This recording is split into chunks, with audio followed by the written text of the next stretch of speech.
Hi, everybody. This is What is the Constitution by Patricia Brennan Demuth. And now we are going to be reading the text. That's part 2 of lesson 11. We're reading the chapter titled The Bill of Rights. So if you have your book, why don't you go grab it? And if your brain is not plugged in from before, go plug it in again. And let's get started. So we're going to read this chapter. And so the main thing we want to remind ourselves is that we're trying to use some reading strategies to help us remember and for us to learn better. So particularly, we're going to back up and reread when we run into something that maybe seems a little bit alarming or unusual or surprising, and that we don't have any questions that we have to answer for this chapter, but it would be helpful if we were thinking about what's the big deal about the Bill of Rights. That might help us focus on what we need to learn. So what is so important about the Bill of Rights? That's the question I'd like you to try to keep in mind as we look at the text. Here we go. All right, so this is chapter 8, the Bill of Rights. So why don't you read along? The United States held its first elections under the new Constitution in 1789. George Washington became president, of course. The vote was unanimous. That would never happen again. The new Congress started work on March 4th, 1789. What was their first order of business? To change the Constitution. While it was being ratified, several states had demanded that a Bill of Rights be added to the Constitution. A Bill of Rights is a list that guarantees people's basic freedoms. So, the new Congress set about writing 10 amendments, changes to the Constitution. Who was chosen to write them? James Madison, the father of the Constitution. The states approved 10 of the amendments that Madison wrote. We call those 10 amendments the Bill of Rights. They list personal freedoms for all Americans, freedoms that no one can take away because the Constitution protects them. To many, the Bill of Rights is the heart of the Constitution. The First Amendment is a goldmine of liberties.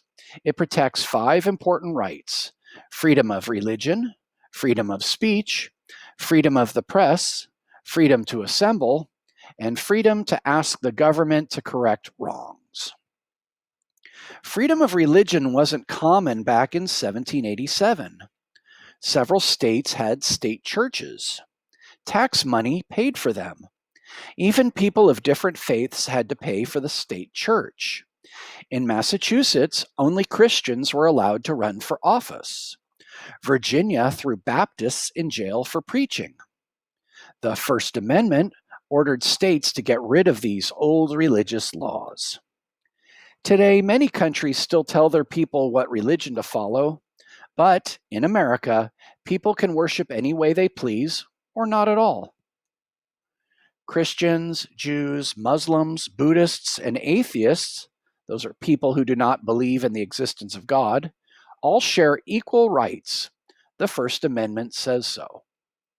Freedom of speech and press means that people can voice their opinions in newspapers, speeches, books, and on TV and the internet.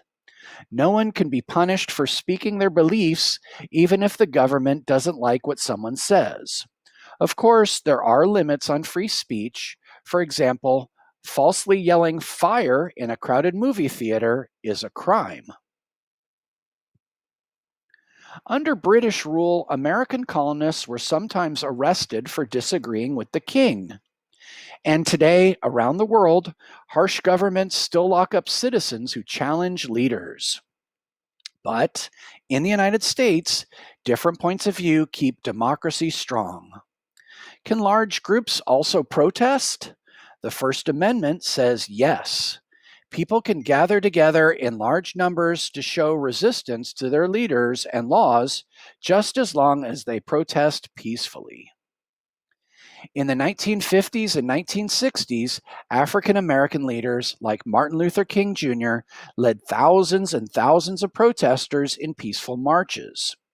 The power of the civil rights movement brought about important changes for racial justice. The Second Amendment protects the right of people to own arms. Arms are weapons, such as guns. Why would the Constitution protect gun ownership? The reason given in the Second Amendment is to keep militias well armed. Militias, say militias, were small armies of citizen soldiers. During the Revolution, militias could quickly gather in case of attack by British soldiers. I'll also say that, just as an aside, militias were also formed because people would live out on the frontier where there was no army to protect them.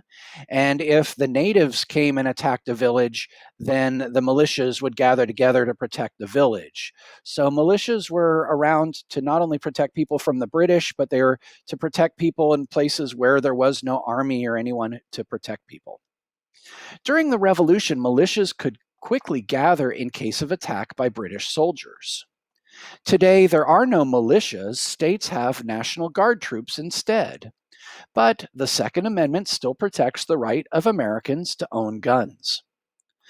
Millions of gun owners want to safeguard their Second Amendment right.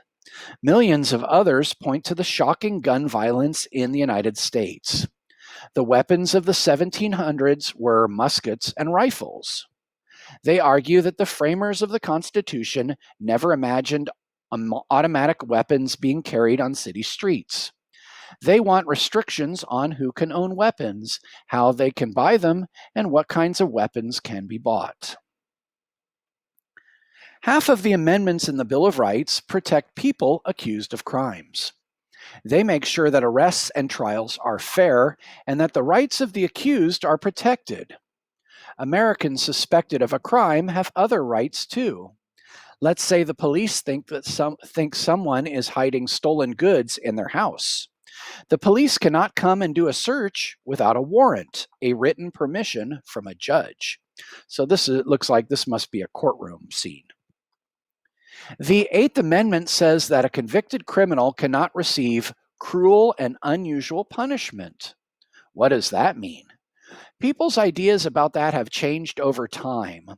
The colonists often punished people by locking them in public stocks, sometimes for days. Beatings or floggings with a whip were common too.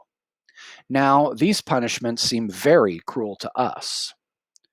Some countries around the globe give harsh punishments. Say that again. Some countries around the globe give harsh punishments.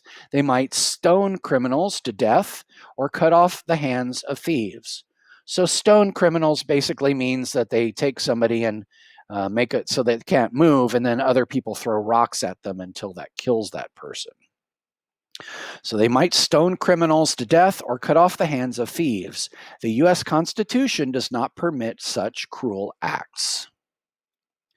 Today, the debate about cruel and unusual punishment in America revolves around the death penalty.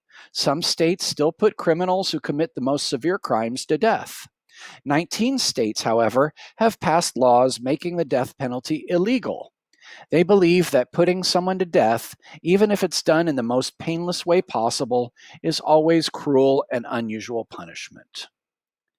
The Bill of Rights was the first major addition to the Constitution, but certainly not the last.